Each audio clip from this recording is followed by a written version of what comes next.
میں اور آپ جس ماحول میں ہیں یہ تبصروں کا ماحول ہے، یہ بحثوں کا ماحول ہے، یہاں ابحاث ہوتی ہیں، یہاں ہر روز ٹی ویوں پر بیٹھ کر لوگوں کی پگڑیاں کھولی جاتی ہیں، یہاں لوگوں نے لوگوں کو مذہب کا نام لے لے کے الجھا دیا، تباہی کر دی۔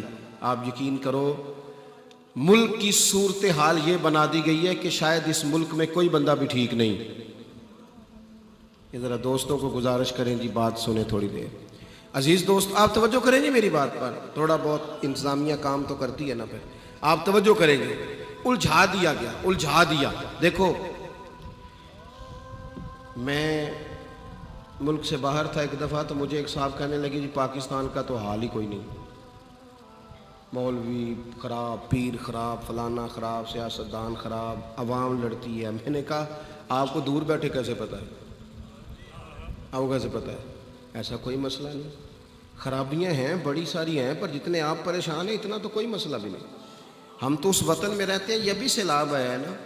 میں نے الحمدللہ دورہ کیا ہے، کل میں پھر چلا جاؤں گا اسی علاقے میں، صبح پہنچ جاؤں گا۔ ہمارا وہاں کیمپ لگا ہوا ہے، سنگی کام کر رہے ہیں، اور بھی کچھ علاقوں میں کر رہے ہیں۔ میں نے دیکھا ہے جن بچیوں نے مشین پہ بیٹھ کے جہیز بنایا نا، محنت کر کے، باپ کمزور ہے، انہوں نے بھی سیلاب والوں کو دے دیا۔ چھوٹی چھوٹی بچیوں نے نکال کے اپنی جیبیں خالی۔ آپ اس قوم کو برا سمجھتے ہیں؟ یہ تو چند اینکروں نے، چند لوگوں نے بیٹھ کے کہہ دیا کہ خرابی ہے، یہ رحمت للعالمین کی امت ہے۔ ان کے دل کیسے ڈاڈے ہو سکتے ہیں؟ یہ کیسے پوری نفرت ایک دوسرے سے بنا سکتے ہیں؟ یہ بنا دیا، سیاسی فرقہ واریت نے خرابیاں کر دی۔ یاد رکھنا اس بات کو کہ یہ جتنی آزمائش ہمارے اوپر لگائی جا رہی ہے، ہمیں جتنا توڑا جا رہا ہے، جتنے وسوسے پیدا کیے جا رہے ہیں، کرائے کے لوگوں کو بٹھا کے جس قدر زیادہ رکھنا ڈالا جا رہا ہے، یہ بات چلے گی نہیں۔ یہ امت جب بھی جمع ہوگی ذکر مصطفیٰ پر ہی جمع ہوگی۔ حضور کے تذکرے صبح کریں، شام کریں، ہر وقت کریں۔ اور دیکھو ایک دفعہ ہمارے ایک عالم نے نا کسی جگہ بیان کیا کہ امام جلال الدین سیوطی رحمۃ اللہ علیہ کو نا 70 مرتبہ نبی کریم علیہ السلام کی زیارت ہوئی، اور یہ ہے بھی بہت ساری جگہوں پہ لکھا ہے۔ اب وہ کچھ لوگ ایسے ہوتے ہیں کہ جو ہر چیز اپنی عقل کے زور پر تولنا چاہتے ہیں، تولے۔ میرے پاس آ گئے، کہنے لگے جی یہ کیسے ہو سکتا ہے، آپ لوگ تقریر کر دیتے ہیں۔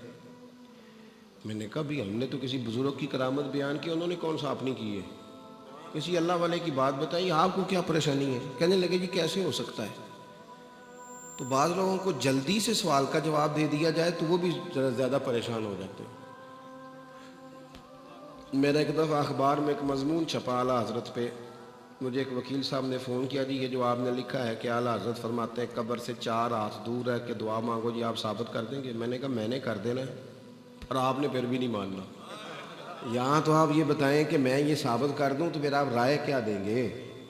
آپ بتائیں۔ پھر کہنے لگے جی پھر آج کے بعد میں بھی پوری طرح قائل ہو جاؤں گا کہ اعلیٰ حضرت رحمۃ اللہ علیہ اپنی تعلیمات کے لحاظ سے قرآن و سنت ہی کے نمائندے تھے۔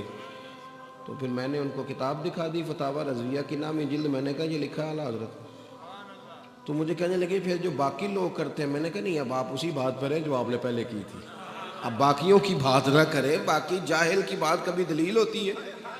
جاہل تو اور بھی بڑا کچھ کرتے ہیں، یہ کوئی دلیل ہے؟ دلیل تو وہ ہے جو ہمارے مشائخ نے لکھا ہے، اصول بیان کیے۔ تو میرے عزیز ہمارے ہاں یہ ہوتا ہے کہ جلدی، وہ صاحب کہنے لگے جی 70 مرتبہ امام سیوطی کو کیسے زیارت ہو گئی؟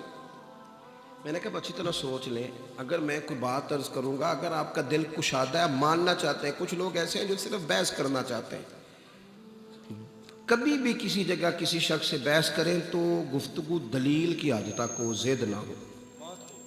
یہ زد ہے ہمارا اختلاف دلیل تک۔ دیکھیں نا حضرت عمر نے آ کے کہا کہ کوئی بات ارشاد فرمائی تو حضرت ابو ایوب انصاری اٹھ کے کھڑے ہو گئے، کہنے لگے نہ آپ کی بات سنیں گے نہ فرما برداری کریں گے۔ حضرت عمر نے کہا کیوں؟ کہنے لگے جی ایک سب کو چادر ملی تھی اور کسی نے تہمت بنایا، کسی نے کرتا، آپ نے ڈبل کیوں بنائی؟ حضرت عمر کہنے لگے میرے بیٹے سے جواب لے لو۔ حضرت عبداللہ ابن عمر کہنے لگے ایک چادر مجھے بھی تو ملی تھی نا، میں نے ابا جی کو دے دی۔ ان کی ضد نہیں تھی۔ اسی وقت حضرت ابو ایوب انصاری اٹھ کے کھڑے ہو گئے فوراً۔